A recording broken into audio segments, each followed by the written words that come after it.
deep state. So this conversation is a little late because the Trump presidency isn't really a thing anymore, but there are still politicians every now and again talking about the deep state. So I wanted to talk from historical context. What is a deep state? Where did it come from? What does it mean? Is it good? Is it bad? Is it nefarious?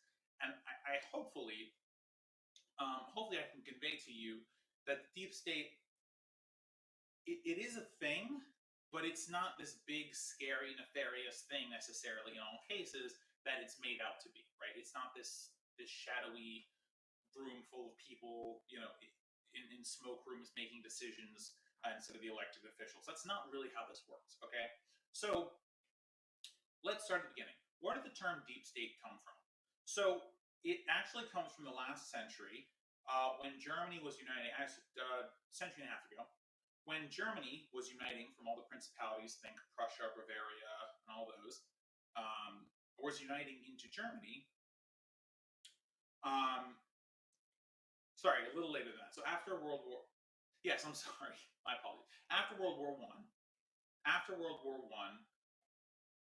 the monarchy in Germany fell, and the Weimar Republic was born. We all know how the Weimar Republic ends, but bear with me for a second. So when the monarchical administration of the country was transitioning into a democratic regime, into democratic administrations, there was questions about how you would continue the functioning of state, how you would, you'd still need a lot of the positions that existed under the monarchy. You just give them different instructions, right? So instead of officiating ceremonies having to do with transitions in the monarchy, you'd have elections, right? But a lot of the same people were still involved. You still had your tax collectors, you still had your post people, you still had your construction workers and your dock workers and your tariffs ministers and all these things, right? All these people who are just regular bureaucrats in the system, they're working for the king, the emperor, and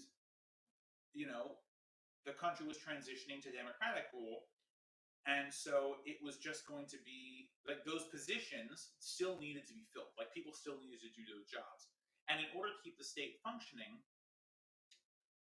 you needed skilled bureaucrats. You need people who knew what they were doing, who'd done the jobs in the past, who were skilled, because these jobs do take a tremendous amount of skill and knowledge to do. And you can't just throw away the entire bureaucracy and expect your state to work. The Soviets actually learned this very early. After the revolution, when they tried to get rid of all the bureaucrats and put in party individuals as bureaucrats, it didn't work well because they didn't know how to handle the levers of state. So that's what the deep state is.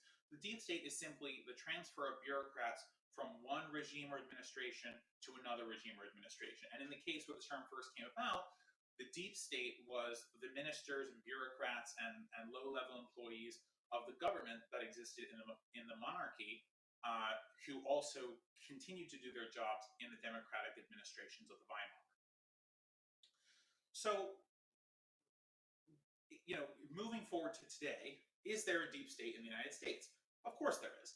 So, this is going to, and I don't mean this in any nefarious way or whatever, but like an excellent example of, quote, the deep state is an individual like Dr. Fauci, who has served under many administrations, who has simply just held a job in the federal government doing his professional work that he is licensed to do,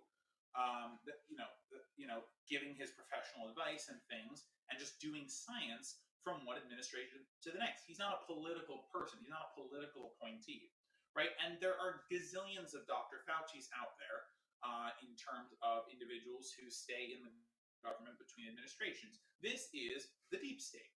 And in the United States, it's the entirety of the civil bureaucracy, right? So it's from post people to staffers at the Pentagon, right? And everyone in between, the tax collectors at the IRS, the enforcement lawyers at the CFPB. They're just everywhere, right? They're everywhere. And by the way, this isn't just a US federal issue. This also exists at the local and state level, where although there are lots of people who are elected into office in both of those places, there's also staffers who work underneath them, who make sure that the administration of the locality or the state or the federal government continues to run smoothly, and they simply work from one administration or from one election to another without care much for who's in charge. Now, the people in charge can still give them instructions, right? In a sense, the deep state is a machine. It functions the way it's told to, and if it's told to function a different way, it will function a different way.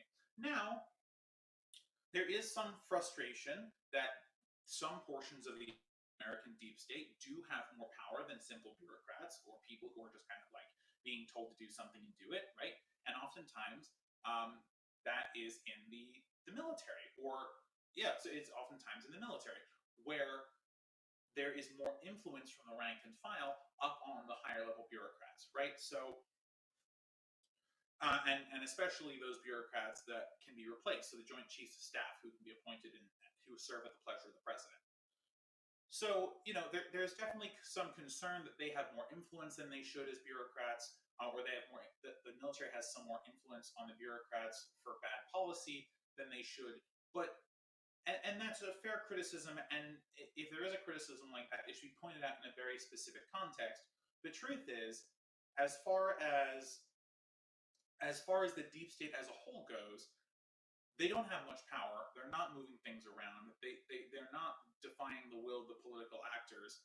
And although they have some protections, right, civil servants typically have protections, at least in the United States, and I think other countries as well, from being fired, except for certain reasons.